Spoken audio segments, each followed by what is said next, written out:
Good morning and welcome to KidNuz. I'm Tori. Today is Monday, October 17th, 2022. And we begin with a gym teacher in Portland, Oregon jumping on the bike bus bandwagon in a really big way. Hundreds of kids and parents are now drafting Sam Balto on his morning ride to Alameda Elementary. He's up front, leading the pack in a neon safety vest, riding a cargo bike, and blasting pop tunes like Queen's Bicycle Race from a speaker in the back. Coach got his inspiration from bike buses in Barcelona, San Francisco, and Hood River, and believes the once-a-week rides are a quadruple win. They get kids to school, help with academics and physical fitness, build community, and are good for the environment. As Coach continues to turn heads with his growing pack, he's also hoping to turn the wheels of government and get local officials to fund bike buses and walking buses just like they do regular buses.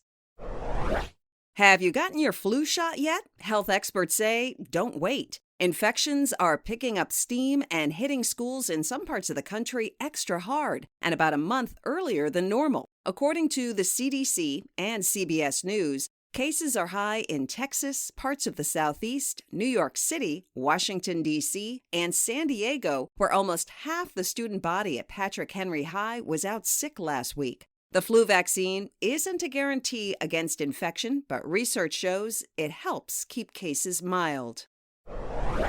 A few key KidNuz sports notes. In college football, this weekend's big battle of the undefeated went to the underdog. Tennessee took down Alabama Saturday for the first time in 16 years. The final score was Alabama 49, Tennessee 52, which is the most points given up by Alabama since 1907. Ecstatic Tennessee fans stormed the field and took home a few souvenirs, including the goalposts.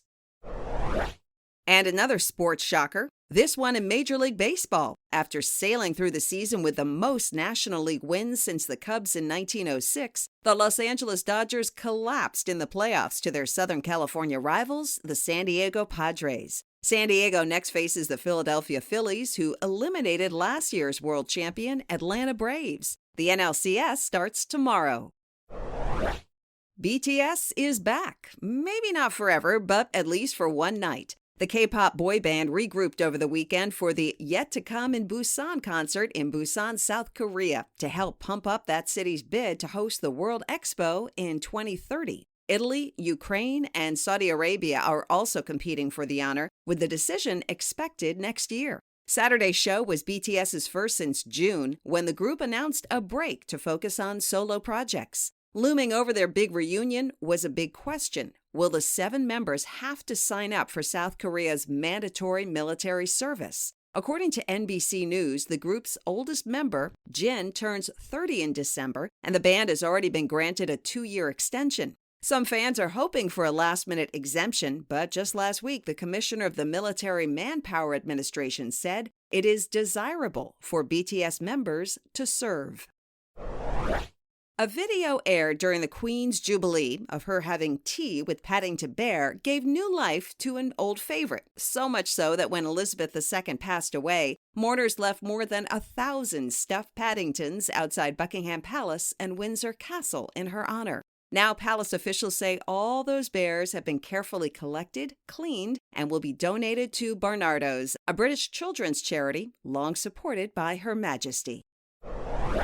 That's it for KidNuz. Now our KidNuz quiz, generously sponsored today by the Pierce family of Valley Glen, California, to say happy 10th birthday to Grayson. Grayson, your mama, papa, Jasper, Aya, Django, Chala, and Ray all say welcome to double digits and want you to know they love your kindness, curiosity, creativity, ingenuity, and perseverance. The entire KidNuz team hopes you had the best day ever. Now, today's quiz. Cases of what seasonal illness are hitting extra early?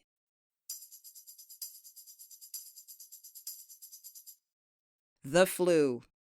What college football team beat Alabama for the first time in 16 years?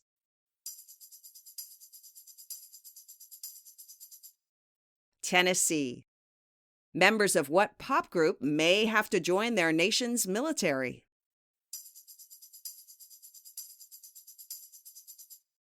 BTS. How many Paddington bears were left outside the Queen's residences and now will be donated in her honor?